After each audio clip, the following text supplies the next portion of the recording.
வணக்கம். இன்றைக்கி நம்ம பார்க்க போகிற சமையல் என்னென்னு பார்த்தீங்கன்னா, ஒரு அருமையான முட்டை மசாலா கிரேவி எப்படி செய்யலாங்கிறத பார்க்கலாம். இது வந்து சப்பாத்தி, தோசைக்கெலாம் ரொம்ப அருமையாக இருக்கும். ரொம்ப சிம்பிளாக பண்ணிடலாம். ரொம்ப பொருட்கள்லாம் தேவை இருக்காது. ஸோ வாங்க இந்த அருமையான முட்டை மசாலா எப்படி செய்யலாங்கிறத பார்க்கலாம். ஒரு மிக்ஸி ஜார் எடுத்துக்கலாம். மீடியம் சைஸாக 2 வெங்காயம், அதாவது பெரிய வெங்காயம் எடுத்திருக்கேன், அதை சேர்த்துக்கலாம். இது கூடவே 6 பச்சை மிளகா.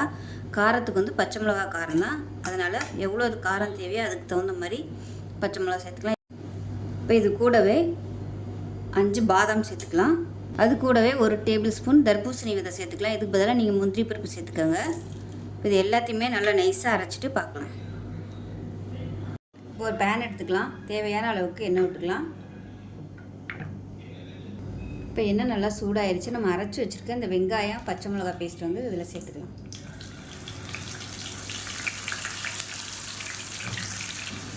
இப்போ இது நல்ல கலர் மாறுற வரைக்கும் வதக்கி விட்டுக்கலாம்.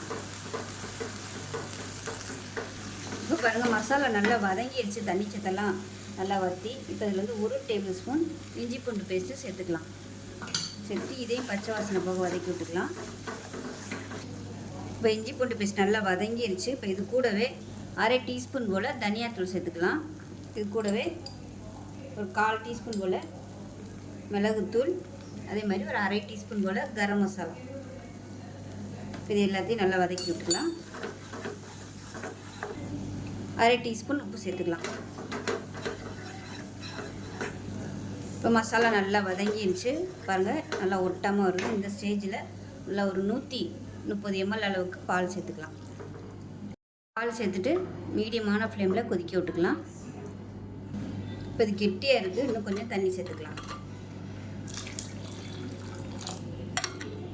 நல்லா சூடான தண்ணியாக சேர்த்துக்கோங்க. இப்போ இந்த ஸ்டேஜில் ஒரு 1/2 டீஸ்பூன் போல் மிளகாத்தூள் சேர்த்துக்கலாம். இது வந்து விருப்பப்பட்டால் நீங்கள் சேர்த்துக்கோங்க. இது இல்லாமையும் நீங்கள் பண்ணலாம். இப்போ நல்லா கொதிக்க ஆரம்பிக்குது. அடுப்பை நல்லா குறைச்சி வச்சிடலாம். இப்போ இந்த ஸ்டேஜில் பார்த்திங்கன்னா ஒரு 5 முட்டை வேக விட்டு எடுத்திருக்கேன். முட்டை வந்து குக்கரில் வச்சதுனால எல்லாமே கொஞ்சம் உடஞ்சிருச்சு. அந்த முட்டையை வந்து அப்படியே சேர்த்துக்கலாம்.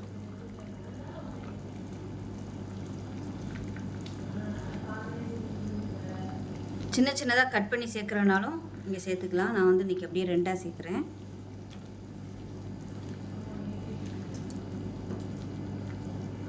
இப்போ இது கூடவே நல்லா 1 டீஸ்பூன் போல் கஸ்தூரி மேத்தி சேர்த்துக்கலாம். நல்லா ஃப்ளேவராக இருக்கும்.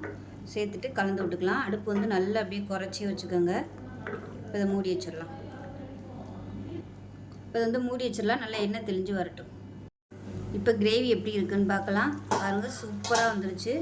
இந்த கஸ்தூரி மேத்தி போட்டதுனால நல்ல வாசனை சூப்பராக வந்துட்டுருக்கு. இப்போ வந்து லைட்டாக ஒரு மிக்ஸ் கொடுத்துட்டு அமர்த்திடலாம். அவ்வளோதான், நமக்கு அருமையான முட்டை கிரேவி ரெடி ஆகிடுச்சு. எப்பயும் போல் பண்ணாமல் கொஞ்சம் இந்த மாதிரி டிஃப்ரெண்ட்டாக செஞ்சு பாருங்கள். சப்பாத்திக்கெலாம் அருமையாக இருக்கும். செஞ்சு பார்த்துட்டு எப்படி வந்துச்சுங்கிறத சொல்லுங்கள். வீடியோ பிடிச்சின்னா லைக் பண்ணுங்கள், கமெண்ட் பண்ணுங்கள். சேனலை சப்ஸ்கிரைப் பண்ணுங்கள். பக்கத்தில் ஒரு பெல் பட்டனையும் ப்ரெஸ் பண்ணுங்கள். நன்றி.